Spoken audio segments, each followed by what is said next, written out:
Di sambul bina kana turangan na marama, di sambul bina kana tauru hunang manelewa, di bulu bina kana tauna na magiti umay, nonta ngauda pokok madawa. E pokok ruta kina program ngo, na Mai TV, pokok tampagin do taki, membela taring gitu ngo, na rakabi. Rakabi tiga lima, rakabi bitu, nonda rakabi na marama, na rakabi tiga tolu sartalanga. Ena pokok gitu ngo na rakabi, nambah kada programu, ena pokok ruta kami membela tiko, na Mai TV, dia pokok kena ngo, anta sana kita pokok nonta pulangi, ena madongo, antara kita pakai tiga volley bola ni sok ni rugby tidak ketolu. Saya rugby somir do kilai bunga na Fiji National Rugby League na kena liu saya mutu ni lawa. Turang CEO Mr. Don Natambe. Ni sambulu na ka turang kai? Bulu na turang kai. Pin na ka pakaliabu. Di pa bulu mata bir na sarap to manundur bitalongo? Ay sa di bulu na kimni na barno tumay na sarsar tumay na station ni Mai TV na bung nani kwa. Vin na kapag lebu nanu ni may mga tao ditaki na pengrabi may pali pala. Baka nuni ni tutu baka CEO. Iyo. Bula on tingo mai ndame tingo na tutu acting CEO na nono mai manandu kui kenda na turanga chairman vade motor to rorotu na tutu turanga tau Mr. Penny Musramasi. Iya nono mai vade tiko mai tor tu bawa watu na tutongo nono bulongo me soba malu tukin na nonto wangan rabisem ya. Iya. Ono bulu binaka. Red kin sona bibisau na lombal bola sona tumbu sotala na kai kanibuli.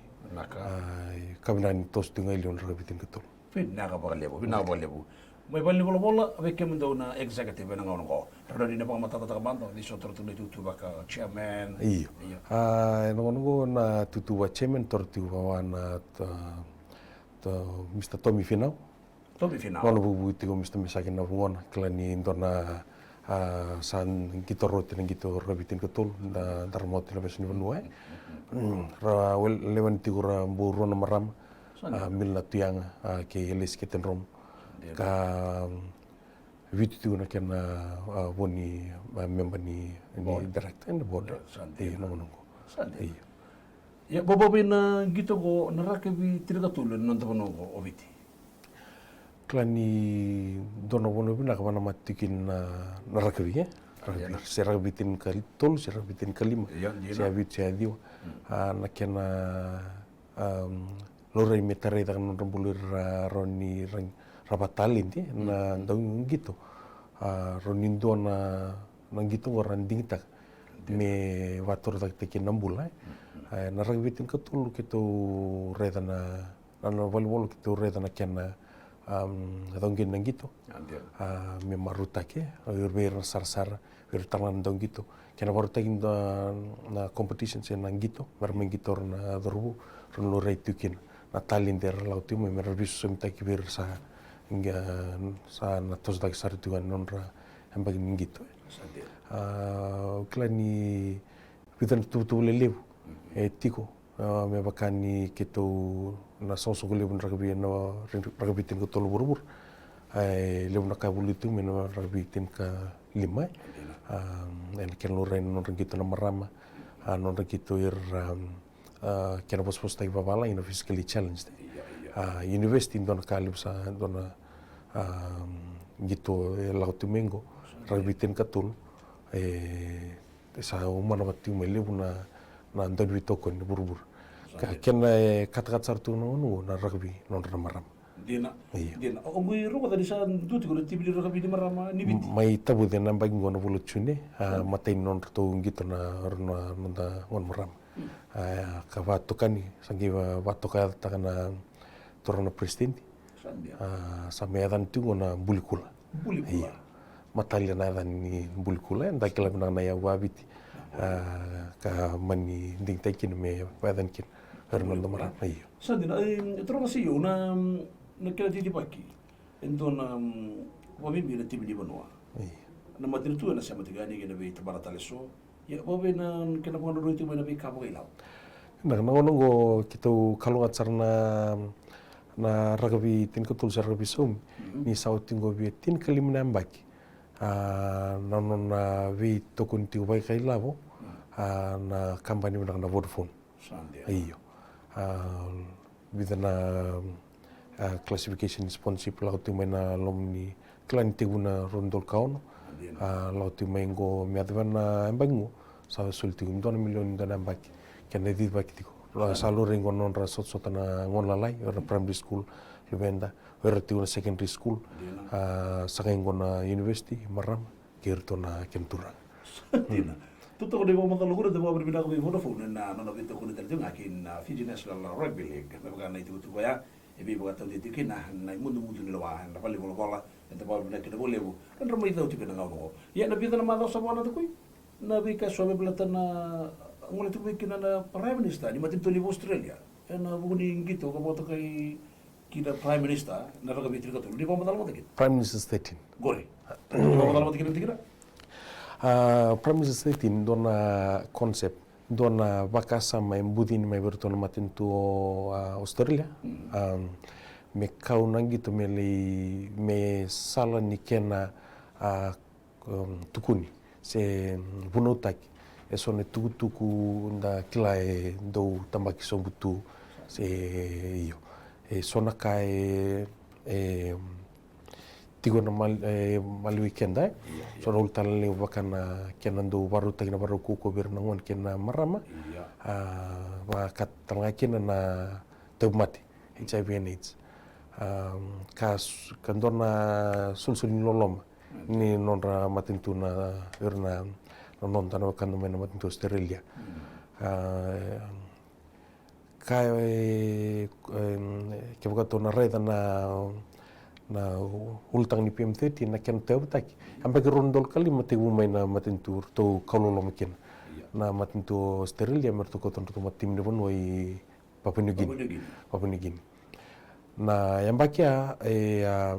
maruta kina kawasa bulka dio ni non ratu bangalan na matinto Papua New Guinea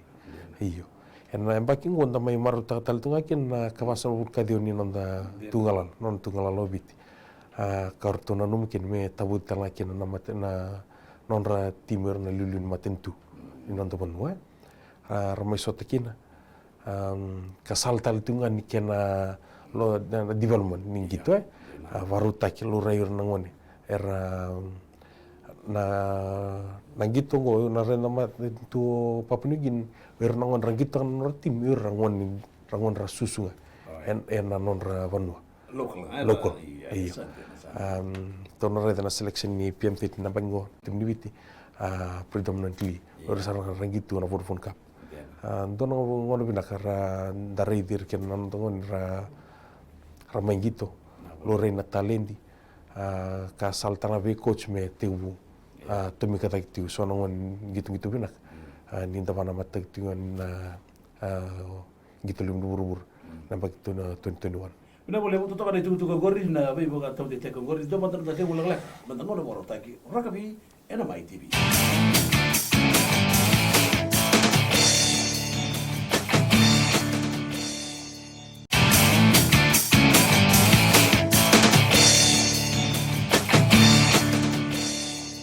Ditemani wa gori na bayi terano ahen na MY TV rakabi medabai. Depa bina ka lebu don na tambe. Na CEO ni Fiji National Rugby League nanda bulan tiga nanda madang goni be tara noa maruti boleh boleh kaso sama itu lagi tiga be kanda nanda mai bakat takili itu kina membelata na itu stoso be bali bola bola kini bengker rugby league membelata na satu di rugby tiga tolu nanda buru-buru rugby tiga itu kena membelata Oceania Cup test match watala kina World Nines kanda negara Roma tiga negeri bawa madala warna nanda bulan kina nanda ngau nanggo kadi be tara noa Terus tang tang ken may baru kita tim ini marama nang buli kula. Kalau lagi di rumah ka may Sydney nang gitu ya nang lagi Saraba nang dosa tak pada kena tim ini Papua New Guinea. O biti ke Lebanoni nang buli kula kena tim ini Papua New Guinea nang marama. Iya. Nang gitu nang marama. Bapak ini bukan interest kan marama. Iya. Gondona me bakandona konsep voe. Klani mungkin na dolo retain tu na kamandana gitu rakabi gitu koko non gitu kan turang seni andonongon da sen tanra mendonongon mertar tarana iya non gitu tarana iya nangona to bolikin na baka sama go merwe type na marama non turai na virtona to kan tu mai Australia ngon type takin gitu na rakabi berna maram lura ini dona kumuni kumkum tamata vovou kumkum tamata endor kum tamata levu ramai toko na rakavi niu na levu ni tamata ra vetoko ni vakongo na lori talaki non robulbul na veka e voli me sem kina rakavi na levu ni tamata ra mai saram na gitu rakavi saum ngon sona ka vovou sona ka vina ka raida na ortona tambani anarel non ravai tabir na maram ka dotal na ultang lebu ka sangai tiu menda bunu taka menda tutaka na kena patutu batak na equality for le na kena was tai bawalang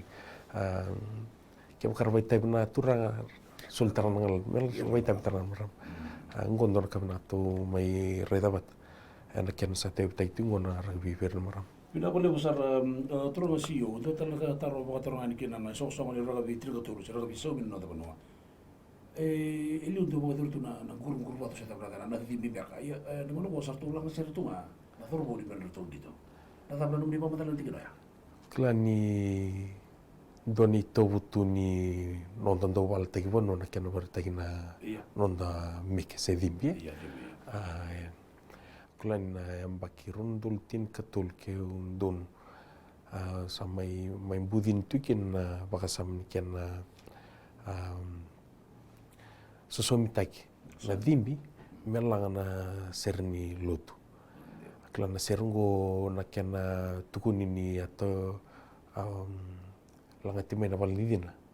awolai mena validina lamie wolle katikuna ngona taktikina World Cup kangi nangang ni sere ongo na nagumas non ramas tu ngador berna wana non na tukinimbula so somita kina baka sama ni kenan do labe tu newau na ngona sa lilkin newau na non ta sa dingo mana turanga iyo na ragabi saumi kai duana taman kina wasus ta kina values ni song matai saranga to honor God's biblical principle. Akulan ngoni ultang levu menran ken vital no takena burbura se secular world iyo it's deeply embedded into rugby league. Sora sataronga akulan i ngoindo na ka vir te butak na gitu na non ravambauta na bikabi na vi kautu mana kalun na bugun sosong oklani walu setal tu na bin na sosong na ken labitu na turang wa mimbi na nonda burubur na rugby saumi na boleh betul karena itu tu boleh buat tahu kita kian dah orang tu kalau kini bawa badala ya na ngongo ero boleh betul na we matri tu lele nonda burubur terus tiba tengah Australia na orang gitu na ngoni tauki ya ngoni gitu na rugby tu betul sa cada dui kilato ya da suara pokoknya rongo tu ya na babe non tu siama tio kibeira mai vale bola liu suba kibeira non rangito tio bana non rabe kalabor kontra tu kena to tu de nangonongo ke tu babe non nakani bidra kanda buli da main rugby na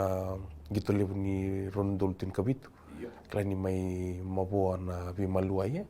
verna lon wal ke rutona dorbondo gitu nangonongo ninda vaito ni nambudin tu na viokan gitu dah bat ker to na dorbo klani nyoti talanga na ve kango rara wan nobutu na ve songsong matin tu lele burang karabir tu tu na nondangone mai balang ka ravi bu kital tu ngamai na ken lurai me bina tu na maloi erna ngone ken na norundui na matin tural du lang mekin iyo tu nana makti na bakirun dulu rusabul kandua nang gitu lim burubur kaki mem sata bati buat kirna non home clubs erna football managers na ken sangai bergerak iyo na boleh bu na rugby na world rugby league world nines ka sangkare be obiti saksa ni bu kan e ba be dra ka bu ni talo matikin klani ya dali yapalata na wai wa mimbi ve tona nonda tu torang coach dari wil takini tim ni biti na Fijibati vidana bakasam dia via tobol embeka iyo dapat nak ni lima nangoni ra ngone ngai rang gitu tigo nonda bonwa ra lagu rali matalia non rang gitu mau gitu sar tu main online sih wor sau awat tigo talanga salau talanga ni ravida na be manindia ra raidir rasini dusir to na ngone korto sa sain ratu mai balai yo ra raidir sama talin di korto akoyen ni non to ban wai yendo na kan don tugun binak en baletir ton tungon na online klain le bona kan da burun wul makin nan sakreto na bito koni fi masla kitigo non la lo bina to la tikina amimbi ni atto etto bolina na gitu sangan international rugby league meron bali utak ke ndau maka to no ren rede tigo na baki runun dolu ro sabul keru santi me bakana yabitu na World Series World 7 Series na World Nines to kalau itu gori nanda be tal moti gua di program ini roga be tapai ena mai TV itu tal mantap untuk dia gula kalaka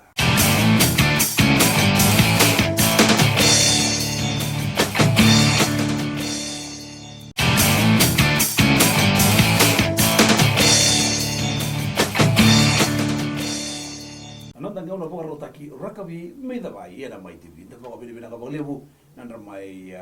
Dolo musu di weekenda na CEO ni Fiji National Rugby League Don Natambe ena nonda ngau nongo. Troka CEO ni toman ndoro vital nonda lustra mtanga kin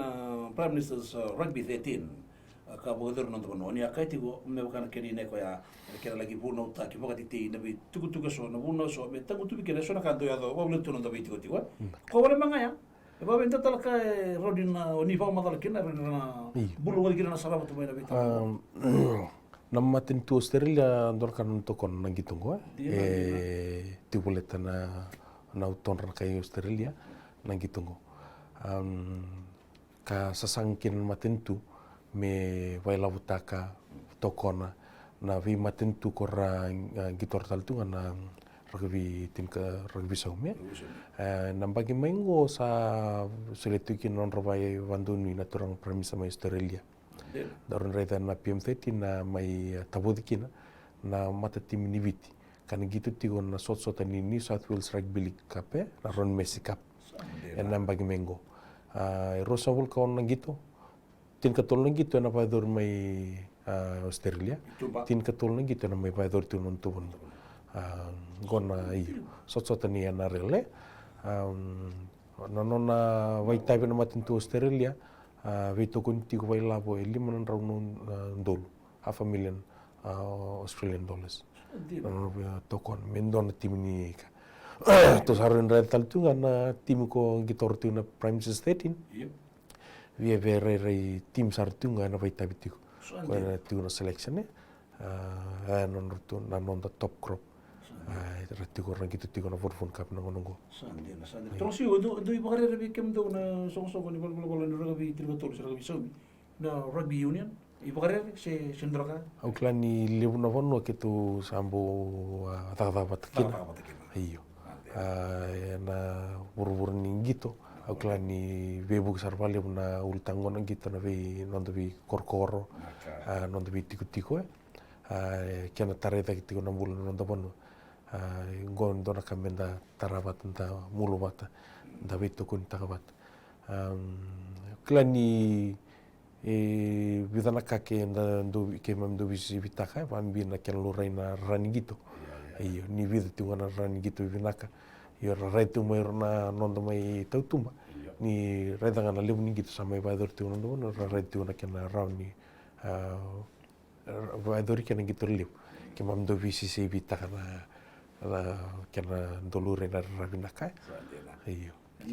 ke siang klani irtona kantu marabi tim kelima dorkan itu dapat cura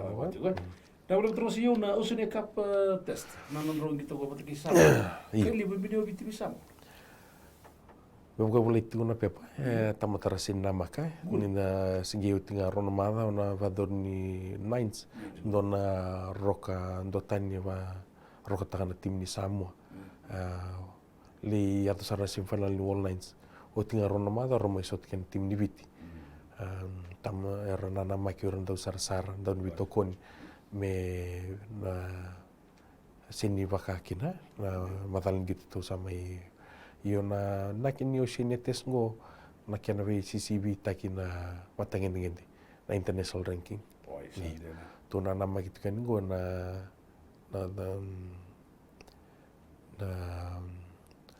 gitu liu Rugby League World Cup 2021. Na nonda tu international ranking na wata utala kina na pool da bandali gitu kina. Kan tanto CCB tangon na na sinetes ngo kento tu toka na group B kay Samoa o